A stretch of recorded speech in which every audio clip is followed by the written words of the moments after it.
नमस्कार दोस्तों, आप सभी का स्वागत है हमारे YouTube चैनल शिक्षा सबको में।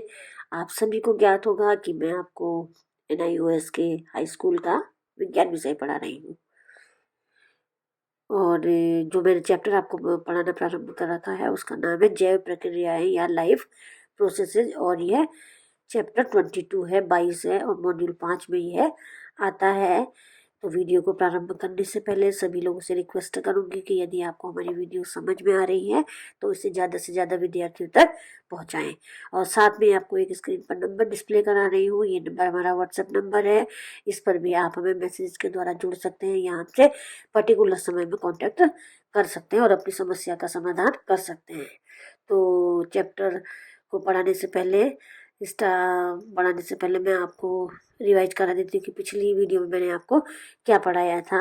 तो पिछली वीडियो में मैंने आपको श्वसन के बारे में बताया था, रेस्पिरेशन के बारे में बताया था, पौधों में श्वसन किस तरीके से होता है यह बताया था, और मनुष्य में श्वसन की प्रक्रिया कहाँ होती है और किस तरीके से होती है, इस बारे में मैंने आपसे डिस्कस किया था। तो आज जो मैं आपको पढ़ाने जा रही हूँ उसका नाम है उत्सर्जन या एक्सक्रीशन। तो शरीर की अनेक कोशिकाओं में अनेक प्रकार की रासायनिक अभिक्रियाएं होती रहती हैं, और इन अभिक्रियाओं की कुछ उत्पादों को शरीर की उत्पादों की शरीर को आवश्यकता नहीं होती है, लेकिन रासायनिक अभिक्रिया के फलस्वरूप जो हमें जो प्रोडक्ट मिलते हैं उनकी आवश्यकता कई बार शरीर को नहीं होती है। तो और अगर ये इकट्ठे होने लगे तो हमारे शरीर के लिए हानिकारक भी होते हैं। तो शरीर से इन्हीं वेस्ट पदार्थों को बाहर निकालने की क्रिया को ही उत्सर्जन या एक्सक्रीशन कहा जाता है। अब देखिए, एक्सक्रीशन के लिए हमारे मानव में यानी कि मानव में कौन कौन से अंग होते हैं। तो एक्सक्रीटरी ऑर्गन जो हमारे मानव में होता है वह है दो किडनी, सेम के बीच की आकृति वाली दो वृक्क या किडनी, जो उदर में डायफ्राम के नीचे और पीठ की तरफ यानी बैक साइड में स्थित होते हैं। साथ में दो उत्सर्जन नलियां होती है जिन्हें मूत्रवाहिनी कहते हैं, ये भी उत्सर्जी अंग है। और ये एक एक प्रत्येक किडनी से निकली होती है, इसको हम यूरेटर बोलते हैं। और ये प्रत्येक ओर की यूरेटर जो होती है एक थैलीनुमा संरचना में खुलती है, जिसको हम मूत्राशय कहते हैं। मूत्राशय में जो वेस्ट मटेरियल होता है यानी मूत्र होता है वह एकत्र होता है। और एक पेशीय नली भी होती है जिसे हम यूरेथ्रा कहते हैं, ये मूत्राशय से निकलती है। तो ये हमारे हो गए मानव के एक्सक्रीटरी सिस्टम में आने वाले अंग।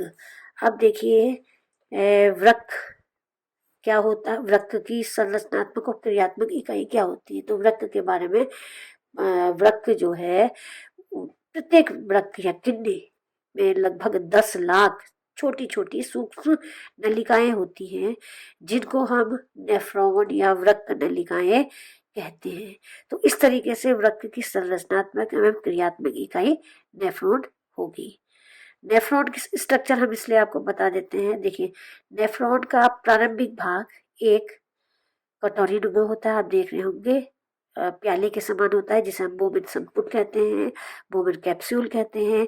बोमन कैप्सूल के प्याले नुमा खांच में ब्लड की नलियों का, ब्लड कैपिलरीज का एक गुच्छा होता है जिसको ग्लोमेरुलस कहते हैं। अब देखिए, रेड कलर का मैंने आपको दिखा रखा है यहाँ पे, और येलो कलर में ये बोमन कैप्सूल है। अब बोमन कैप्सूल और ग्लोमेरुलस को हम कंबाइंडली यानी मिलाकर मेलपीजी कोष कहते हैं या मेलपीजियन कैप्सूल कहते हैं। दोनों को मिलाकर बोमेन कैप्सूल और ग्लोमेरुलस को हम मिलाकर जो है मेलपीजियन कैप्सूल कहते हैं। ये देखिए, मैं आपको नेफ्रॉन का स्ट्रक्चर बता रही हूँ। नेफ्रॉन का जो कटोरी नुमा भाग है, उसके अलावा जो शेष भाग बचा होता है वो एक नलिका के ट्यूब के रूप में होता है, और ये ट्यूब भी 3 भागों में विभाजित होती है, जिन्हें हम कह सकते हैं, जिन्हें जो पहली वाली ट्यूब का जो पहला भाग है उसे हम बोलते हैं समीपस्थ कुंडलित नलिका या प्रॉक्सिमल कॉन्वोल्यूटेड डक्ट, पीसीडी बोल लेते हैं यहाँ पे। दूसरा जो यू शेप का आपको दिख रहा है वो है हेडले लूप, और तीसरा इस नलिका का भाग है दूरस्थ कुंडलित नलिका यानी डिस्टल कॉन्वोल्यूटेड डक्ट, डीसीडी। तो 3 पार्ट हो गए। बोमेन जो कैप्सूल है उसके अलावा जो वृक्क नलिका या नेफ्रॉन है, नेफ्रॉन की ट्यूब जो है वो 3 भागों में हमने विभाजित कर रखी है। पहला है पीसीडी, दूसरा है हेनले लूप युवा आकार का, और तीसरा दूरस्थ कुंडलित नलिका या डिस्टल कॉन्वोल्यूटेड डक्ट। अब देखिए, जो डिस्टल कॉन्वोल्यूटेड डक्ट है, दूरस्थ कुंडलित नलिका है, वह अंत में एक ट्यूब में खुलती है जिसको हम कलेक्टिंग ट्यूब कहते हैं। एक और की कलेक्टिंग जो ट्यूब होती है वो यूरेटर में खुलती है। ठीक है, इसलिए जो ये संग्रह वाहिनियां है यहाँ जैसे यूरेटर है, ये नेफ्रॉन का भाग नहीं है। तो नेफ्रॉन का भाग मैंने आपको बता दिया, बोवेन कैप्सूल, और फिर जो उसके बाद जो ट्यूबुलर जो नलिका है उसके 3 भाग मैंने आपको बता दिया, पीसीडी, हेनले लूप और डीसीडी। ठीक है, ये देखिए फिगर में दिख भी रहा होगा आपको। अब है नेफ्रॉन कार्य कैसे करता है, इसकी फंक्शनिंग क्या होती है, नेफ्रॉन का क्या कार्य होता है किडनी के अंदर। हमने तो किडनी को ऊपर से देख रखा है, लेकिन किडनी के अंदर जो नेफ्रॉन होते हैं उनका कार्य हमको यहाँ पे पता करना है। देखिए क्या होता है, नेफ्रॉन का मुख्य कार्य होता है यूरिन फॉर्मेशन। ठीक है, तो मूत्र निर्माण की, यूरिन फॉर्मेशन की क्रिया को 3 भागों में बांट सकते हैं, 3 चरणों में बांट सकते हैं। देखिए, पहला जो कार्य होता है नेफ्रॉन में वह होता है छानना या परानिस्यंदन, जिसको अल्ट्रा फिल्ट्रेशन कहते हैं। पहली प्रोसेस ये होती है नेफ्रॉन में। दूसरी प्रोसेस होती है चयनात्मक पुनः अवशोषण यानी सेलेक्टिव री एब्जॉर्प्शन। तीसरा है सीक्रेशन। तो नेफ्रॉन की जो टोटल फंक्शनिंग है हम उसे 3 भागों में बांट सकते हैं। एक तो पहला है छानना, दूसरा है चयनात्मक पुनः अवशोषण, और तीसरा है श्रवण। अब देखिए, पहला चरण हम डिस्कस कर लेते हैं, अल्ट्रा फिल्ट्रेशन या परानिस्यंदन, छानना बोलते हैं जिसे। तो ग्लेमरुलस में प्रवेश करने वाली जो अभिवाही धमनिका होती है उससे बाहर निकलने वाली अफवाही धमनिका से अधिक चौड़ी होती है। तो बोवेन कैप्सूल में आपने देखा था ब्लड कैपिलरीज आती है और उसी से निकलती है। तो जो आने वाली कैपिलरीज होती है बोवेन कैप्सूल के अंदर, जो कैपिलरीज आती है, रुधिर वाहिका आती है, धमनिका आती है, अभिवाही धमनिका बोलते हैं जिसे एफरेंट आर्ट्रियोल बोलते हैं। यह जो होती है अपवाही धमनिका से अधिक चौड़ी होती है, अधिक चौड़ी होती है। आप देखेंगे यहाँ पे ये फिगर में मैंने दिखा रखा है, अधिक चौड़ी होती है। तो इसलिए जितना भी ब्लड ग्लेमरुलस में एंटर करता है, देखिए एरो से दिखा रखा है हमने, ब्लड एंटर कर रहा है ग्लेमरुलस में, यानी ब्लड कैपिलरीज का जो गुच्छा है उसमें प्रवेश कर रहा है, परंतु जितना ब्लड प्रवेश करता है उतना निकल नहीं पाता अभिवाही धमनिका से। क्यों? क्योंकि जो एफरेंट आर्ट्रियोल है, अभिवाही धमनिका है, वो चौड़ी होती है, और जो निकलने वाली अपवाही धमनिका है वह पतली होती है। तो उस ग्लेमरुलस जो है ब्लड कैपिलरी का गुच्छा है, उसमें ब्लड का प्रेशर जो है वो बढ़ जाता है। ठीक है, ब्लड का प्रेशर बढ़ जाता है। अब इस प्रेशर के कारण प्रोटीन के अलावा ब्लड प्लाज्मा में घुले सभी पदार्थ छनकर बोवेन कैप्सूल में पहुंच जाते हैं। ठीक है, प्रोटीन के अलावा इस ये जो प्रेशर होता है ब्लड का, यहाँ पे हाई प्रेशर हो जाता है। उस प्रेशर के कारण जो प्लाज्मा में घुले हुए बहुत से पदार्थ हैं, केवल प्रोटीन को छोड़कर, यानी कि प्रोटीन को छोड़कर बाकी जितने पदार्थ हैं वह सब छनकर किस में आ जाते हैं, बोवेन कैप्सूल में पहुंच जाते हैं। ठीक है, बोवेन कैप्सूल दिखा रखा है यहाँ पे मैंने आपको, ये प्यालेनुमा संरचना, यहाँ पर ये सब पहुंच गया प्रोटीन को छोड़ के, यानी कि प्रोटीन रहित ब्लड पहुंच गया। ठीक है, संपुट में पहुंचने वाला यह द्रव ही नेफ्रिक फिल्ट्रेट या वृक्क निस्यंद कहलाता है। रुधिर में घुले सभी लाभदायक एवं हानिकारक पदार्थ इस द्रव में होते हैं, केवल प्रोटीन नहीं होता है। इसीलिए जो बोवेन कैप्सूल में आने वाला जो ब्लड है उसको प्रोटीन रहित छना हुआ प्लाज्मा भी कहते हैं। तो अभी आपको ये समझ में आ गया हो कि जो बोवेन कैप्सूल है वहां पर जो ब्लड पहुंचता है उसमें प्रोटीन के अतिरिक्त ब्लड में सभी लाभदायक और हानिकारक पदार्थ उपस्थित होते हैं। दूसरी प्रोसेस है चयनात्मक पुनः अवशोषण। अब जो नेफ्रिक फिल्ट्रेट है, जो बोवेन संपुट में, बोवेन कैप्सूल में जो द्रव आया है वो बोवेन संपुट में से होकर वृक्क नलिका के नेफ्रॉन के आगे वाले भाग में पहुंचता है। देखिए आगे वाला भाग यानी कि PCD, प्रोक्सिमल PCD, ये मैंने आपको दिखा रखा है। देखिए पिछली फिगर में आप देखें प्रोक्सिमल कॉन्वोल्यूटेड ट्यूब्यूल दिखा रखी है ना, इसमें आता है ब्लड। अब तो यहाँ पर पहुंच के ग्लूकोज, विटामिन, हार्मोन तथा अमोनिया आदि को रुधिर में पुनः अवशोषित कर लिया जाता है।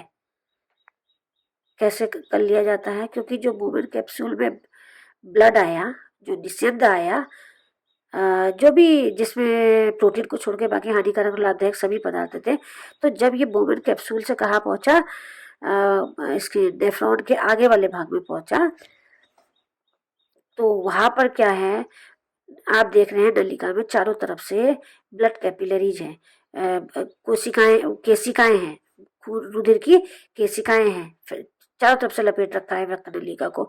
तो अभी देखिए आगे वाले भाग में क्या होता है, नलिका के जो ग्लूकोज है, विटामिन है, हार्मोन है, अमोनिया, वो ब्लड में पुनः अवशोषित कर ली जाती है। ठीक है, ग्लेमेरुलस में पहुंचे थे पहले ये सभी पदार्थ, अब ये वापस फिर कहाँ चले जाते हैं, ब्लड वेसल्स में चले जाते हैं, जो इसके नेफ्रॉन के चारों आपको दिख रही है रेड कलर की, वहां पहुंच जाते हैं। रेड कलर की कैपिलरी दिख रही है वाहिनियां, इसमें पहुंच जाती है, यानी पूरा अवशोषण हो जाता है उनका ब्लड में। अब देखिए इस इनके अवशोषण से नेफ्रिक फिल्ट्रेट में पानी अधिक हो जाता है, क्योंकि ये सारी चीजें जो है वापस ब्लड में चले गई। अब जो हमारे पास नेफ्रिक फिल्ट्रेट है, यानी नेफ्रॉन में जो फिल्ट्रेट बचा है, जो भी लिक्विड बचा है, उसमें क्या है, पानी की सांद्रता अधिक हो जाती है। अब यह वाटर भी परासरण की विधि के द्वारा ब्लड में पहुंच जाता है। ठीक है, ये कहाँ पहुंच गया, ब्लड में वापिस पहुंच गया। अब देखिए क्या होता है, श्रवण, तीसरा पार्ट है श्रवण। जब ब्लड वृक्क नलिका या नेफ्रॉन पर फैले हुए केशिका जाल से गुजरता है, तब उसके प्लाज्मा में बचे हुए उत्सर्जी पदार्थ पुनः नेफ्रिक फिल्ट्रेट में डाल दिए जाते हैं। तो अभी क्या होता है, जो प्लाज्मा है, ब्लड का प्लाज्मा है, उसमें बचे हुए जो भी उत्सर्जी पदार्थ होते हैं, जो ब्लड कैपिलरीज में के प्लाज्मा में बचे हुए उत्सर्जी पदार्थ है, वो दोबारा से इसी नेफ्रिक फिल्ट्रेट में डाल दिए जाते हैं, नेफ्रॉन में डाल दिए जाते हैं। अब इस अवशेष द्रव में केवल अवशिष्ट पदार्थ ही बचते हैं, जो यूरिन कहलाता है, यानी मूत्र कहलाता है, और यह मूत्र जो है वो मूत्राशय में संग्रहित हो जाता है, और आवश्यकता पड़ने पर यह मूत्र मार्ग के द्वारा शरीर से बाहर निकाल दिया जाता है। ठीक है, यहाँ पर मैंने आपको नेफ्रॉन की क्रियाविधि बता दी फिगर के माध्यम से। अब देखिए आगे की स्लाइड में मैं आपको अपने हाथ से ही एक फिगर बनाऊंगी और उसको लेबल करके दिखाऊंगी, और वहां पर मैं आपको बताऊंगी कि किस किस भाग में क्या क्या प्रक्रिया होती है। और इसलिए मैं आपको ये दोबारा बता रही हूँ, जिससे कि आपको ये बिल्कुल टॉपिक क्लियर हो जाए। देखिए यहाँ पर मैंने ये फिगर बना रखी है। पहले सबसे पहले हम इसको लेबल कर लेते हैं कि नेफ्रॉन में क्या क्या स्ट्रक्चर, जो मैंने आपको पहले भी बताया है। अब देखिए सब नेफ्रॉन का ये स्ट्रक्चर है। सबसे पहले देखिए ये जो पार्ट है, कप लाइक स्ट्रक्चर, ठीक है, ये है वुमेन संपुट। ठीक है, इसको हम इंग्लिश में बोलते हैं वुमेन कैप्सूल। ये हो गया पहला पार्ट, रक्त नलिका या नेफ्रॉन का फर्स्ट पार्ट हो गया। कप लाइक स्ट्रक्चर वुमेन संपुट या वुमेन्स कैप्सूल। ठीक है, अब देखिए यहाँ पर हमने ये रेड कलर में जो भी दिखा रखा है, ये सब ब्लड कैपिलरीज है, यानी रुधिर वाहिनियाँ हैं ये सारी।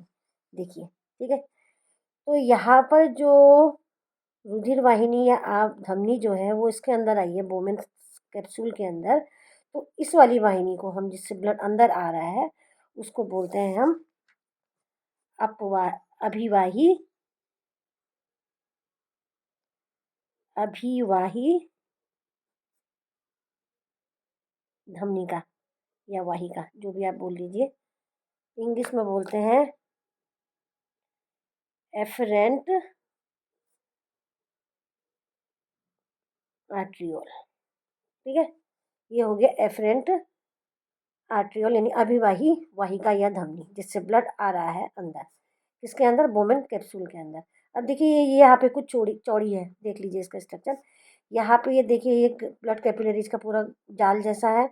अब ये जाल से यहाँ जो है ये ब्लड जा रहा है बाहर को, जिस नली से ब्लड बाहर को जा रहा है उस नली को देखो थोड़ी सी पतली है, ये ध्यान रखिए, और इसको बोलते हैं हम अपवाही धमनिका, इंग्लिश में इफरेंट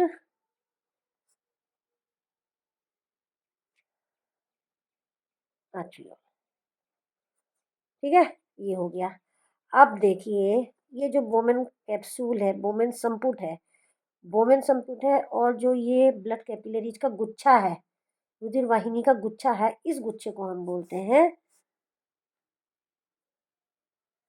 यहाँ पे मैं बता देती हूँ इसको बना के, ग्लेमोरुलस। इसको हम क्या बोलते हैं, ग्लेमोरुलस।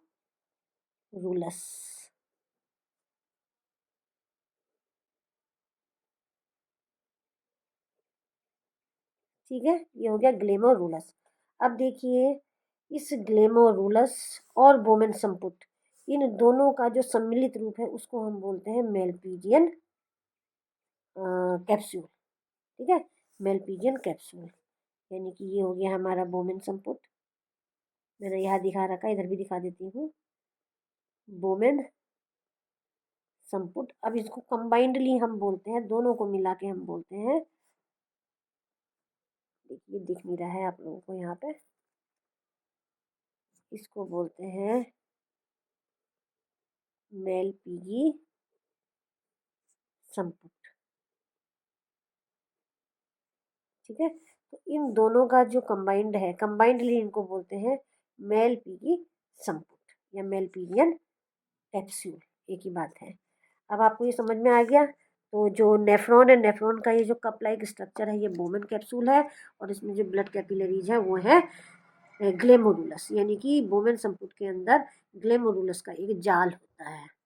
नेक्स्ट, अब देखिए उसके बाद जो रक्त नलिका है या नेफ्रॉन है, वो 3 पार्टों में मैंने आपको विभाजित करके बताई थी। तो पहला पार्ट है ये जो बोमेन कैप्सूल से नीचे को आता है, दूसरा पार्ट है ये यू लाइक स्ट्रक्चर, और तीसरा पार्ट है जो वापस जाता है। तो 3 भाग है इसके। पहला वाला भाग आपको बता देती हूँ। पहला भाग है ये, इसके नीचे से स्टार्ट होता है, इसको बोलते हैं समीपस्थ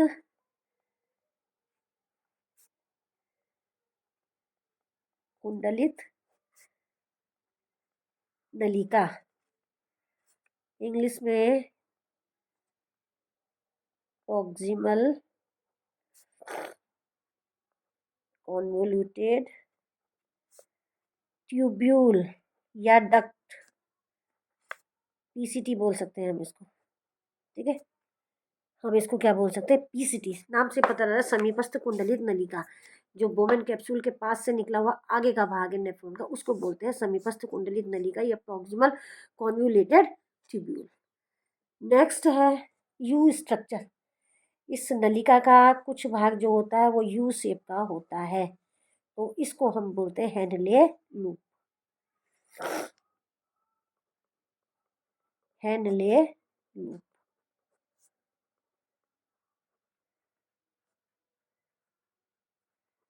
हेनले लूप, ये यू लाइक स्ट्रक्चर है। ठीक है, अब देखिए पहला भाग ये हो गया नेफ्रॉन का, आगे का भाग हो गया समीपस्थ कुंडलित नलिका, दूसरा हो गया हेनले लूप, और तीसरा जो दूर जा रहा है यानी लास्ट का जो भाग है इस नलिका का, वो हो गया दूरस्थ कुंडलित नलिका।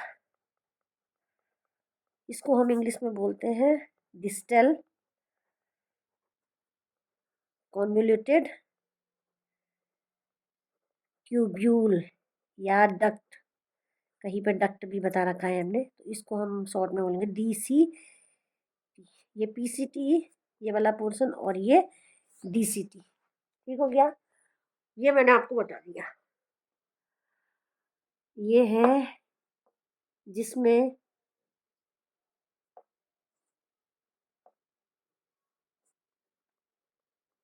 सुंगराही का, जिसमें कलेक्ट होता है, यहाँ से जो भी लिक्विड आया है वो जो कलेक्ट होता है उसको हम बोलते हैं सुंगराही का। ठीक है, अब देखिए, अब आपको यहाँ पे क्लियर हो गया होगा नेफ्रॉन के पार्ट क्या है। देखिए ये है कप लाइक स्ट्रक्चर, ये बोमेन कैप्सूल है, और बोमेन कैप्सूल के अंदर जो ब्लड कैपिलरीज का जाल है उसको हम ग्लेमरुलस बोलते हैं, और ग्लेमरुलस और बोमेन कैप्सूल को कंबाइंडली हम बोलते हैं मेलपीजी संपुट या मेलपीजियन कैप्सूल। इन दोनों का मिला के जो बोला जाता है। देखिए ये जो धमनी जो है रुधिर को ला रही है इसमें बोमेन कैप्सूल के अंदर, उसको बोलते हैं एफरेंट एट्रियोल या अभिवाही धमनी का, और जिसके थ्रू ब्लड जा रहा है उसको बोलते हैं अपवाही धमनी का, इंग्लिश में बोलते हैं इफरेंट एट्रियोल। अब देखिए बोमेन कैप्सूल जो कपलाई स्ट्रक्चर है वो आगे जाके जो है कुंडलित नलिका में चेंज हो जाता है, और इस पूरी नलिका को हम 3 भागों में डिवाइड करते हैं। पहला जो आगे का भाग है उसे बोलते हैं समीपस्थ कुंडलित नलिका या प्रॉक्सिमल कॉन्वोल्यूटेड ट्यूब्यूल, पीसीटी। उसके बाद जो यू लाइक स्ट्रक्चर हो जाता है नलिका का उसको बोलते हैं हेनलेज लूप, और जो दूर जो पश्च भाग है इस नेफ्रॉन का जो लास्ट का भाग है उसको बोलते हैं दूरस्थ कुंडलित नलिका या डिस्टल कॉन्वोल्यूटेड ट्यूब्यूल, शॉर्ट में डीसीटी। तो ये तो हो गया पूरा स्ट्रक्चर। अब देखिए इसमें कैसे यूरिन फॉर्मेशन होता कैसे वो मैं बता देती हूँ। वो मैंने आपको पहले भी बताया था, लेकिन यहाँ पर थोड़ा क्लियर हो जाएगा। देखिए सबसे पहले क्या होता है, सबसे पहले जो ब्लड है, सबसे पहले ब्लड जो है वो कहाँ पर पहुँचता है, ये देखिए एफरेंट एट्रियोल से ये कहाँ पहुँचता है, ग्लेमरुलस है, यहाँ पर ग्लेमरुलस में ये ब्लड आया। अब देखिए ये थोड़ी चौड़ी है और ये नलिका पतली है, तो यहाँ से जो ब्लड आ रहा है वो ब्लड आया यहाँ पर ही इकट्ठा हो सर्कुलेट होने लगा, लेकिन यहाँ पे जाके इसकी चौड़ाई कम हो गई। तो उससे क्या हुआ, यहाँ पर ब्लड में एक प्रेशर बन गया, बहुत ज़्यादा दबाव बन गया। इस रुधिर के दबाव के कारण जो ब्लड है, ब्लड जो है यहाँ पे दबाव बढ़ गया। दबाव बढ़ने से क्या हुआ, जो प्रोटीन है, प्रोटीन को छोड़ के अन्य जो पदार्थ हैं ब्लड में, वो सब कहाँ पर पहुँच गए, बोमेन कैप्सूल में छन के। ठीक है, इस ब्लड से जो है प्रोटीन को छोड़ के बाकी सभी पदार्थ जो थे हाई ब्लड प्रेशर की वजह से कहाँ पहुँच गए, बोमेन कैप्सूल में पहुँच गया। यहाँ पर ये तरल पदार्थ आ गया। ठीक है, और ये ब्लड जो है यहाँ पर से जो ब्लड जा रहा है ये क्या है, प्रोटीन युक्त है। लेकिन यहाँ पर जो पदार्थ है इसको जिसको हम बोलते हैं नेफ्रॉन फिल्ट्रेट, जो नेफ्रॉन में इकट्ठा होता है फिल्ट्रेट, उसे नेफ्रॉन फिल्ट्रेट बोलते हैं। लेकिन इसमें प्रोटीन नहीं होता, बाकी इसमें ब्लड सभी जो होते हैं और भी पदार्थ जो होते हैं वो पाए जाते हैं। अब देखिए, अब पहली प्रोसेस हमारी क्या थी, छानना, ये अल्ट्रा फिल्ट्रेशन थी, नेफ्रॉन की क्रिया जो फंक्शन था। दूसरा स्टेप था चयनात्मक अवशोषण। अब देखिए यहाँ से जब ये जो लिक्विड है या ये जो तरल पदार्थ है ये यहाँ मूव करेगा, ठीक है, बोमेन कैप्सूल से आगे जाता है, ये प्रॉक्सिमल कॉन्वोल्यूटेड ट्यूब्यूल यानी पीसीटी से होता हुआ जाता है। तो आप देख रहे होंगे ये जो ब्लड वेसल है, ये वाहिनी है, रुधिर वाहिनी रेड कलर की दिखा रही है, ये देखिए पूरे रक्त नलिका में को लपेटे हुए हैं आपस में। ठीक है, ये सारी रक्त नलिका में आपस में लपेटे हुए हैं। तो दूसरी वाली जो प्रोसेस है, दूसरा जो चरण है जिसको हमने बोला है चयनात्मक अवशोषण बोला है ना हमने, ये देखिए कैसे होता है। देखिए अभी बताती हूँ आपको।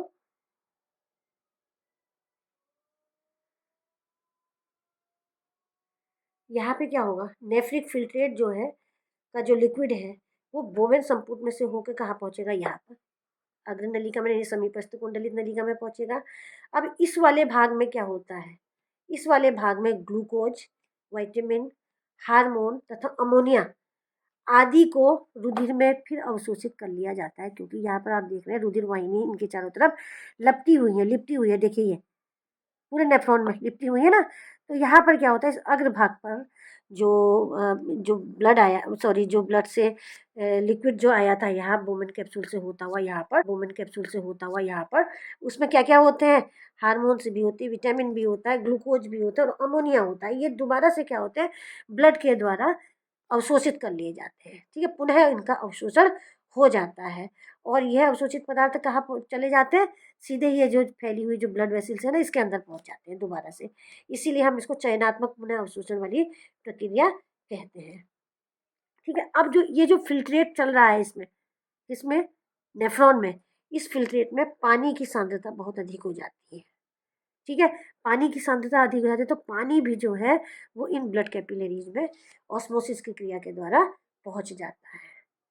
हो गया। अब नेक्स्ट जो तीसरे श्रवण की प्रक्रिया है, अब क्या होता है, ब्लड वृक्क नलिका में फैले हुए कोशिका जाल से गुजरता है। ये जो ब्लड कैपिलरीज है, ये देखिए ये गुजर रहा है। जब ब्लड इनमें से गुजर रहा है तो उसके प्लाज्मा में, जो भी उसके प्लाज्मा में बचे हुए उत्सर्जी पदार्थ होते हैं, उत्सर्जी पदार्थ जैसे अमोनिया वगैरह, ये दोबारा से किस में डाल दिए जाते हैं, नेफ्रिक फिल्ट्रेट में डाल दिए जाते हैं। देखिए अभी मैं आपको बता दूं, ये जो यहाँ से जो आ रहा है ये नेफ्रिक फिल्ट्रेट है, यानी कि नेफ्रॉन में जो लिक्विड है, तरल पदार्थ है, वो मूव कर रहा है और ब्लड कैपिलरीज का अलग काम हो रहा है। तो यहाँ तीसरी स्टेज में क्या होता है, ये जो ब्लड में जो उत्सर्जी पदार्थ होते हैं जैसे अमोनिया है, ये अन्य उत्सर्जी पदार्थ होते हैं, वह वापिस क्या होते हैं, इस नेफ्रिक फिल्ट्रेट में डाल दिए जाते हैं। अब यहाँ पर ये जो है मूत्र का निर्माण होता है, यूरिन का निर्माण होता है। ठीक है, अब इस कंडीशन में यूरिन में जो है अमोनिया, ये सब चीज़ें जो होते हैं, यूरिया, ये सब चीज़ें वापस आ जाती है ब्लड में से। तो यहाँ पर यूरिन का फॉर्मेशन होता है और वो इसके द्वारा होते हुए यहाँ संग्राहिका में चले जाता है और उसके द्वारा होते हुए फिर ये बाद में मूत्राशय में मूत्र मार्ग के द्वारा बाहर निकाल दिया जाता है। तो ये पूरी जो मैंने आपको पूरी क्रिया बताई है, ये नेफ्रॉन की फंक्शन की प्रक्रिया है।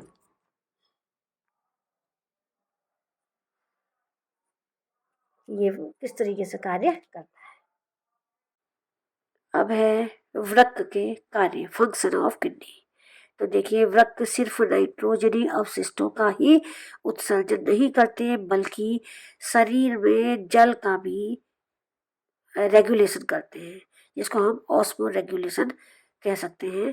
तो पानी का जो संतुलन है वह भी हमारा किडनी ही करता है। रुधिर में सामान्य खनिज संतुलन को बनाए रखते हैं और जब यह संतुलन बिगड़ जाता है तो व्यक्ति बीमार पड़ जाता है। तो वृक्क का कार्य क्या है, पहला तो है उत्सर्जी कार्य है, उत्सर्जन का कार्य है, लेकिन उत्सर्जन के साथ साथ ये ऑस्मो रेगुलेशन को भी बनाए रखता है, यानी कि शरीर में पानी को नियम रेगुलेट भी करता है और इस रुधिर में ये खनिज यानी मिनरल्स का भी संतुलन बनाए रखता है। तो ये हो गए वृक्क के कार्य। तो आज की वीडियो में इतना ही। आगे के टॉपिक्स पर चर्चा करने के लिए मेरी नई वीडियो का इंतजार कीजिए। तब तक के लिए धन्यवाद।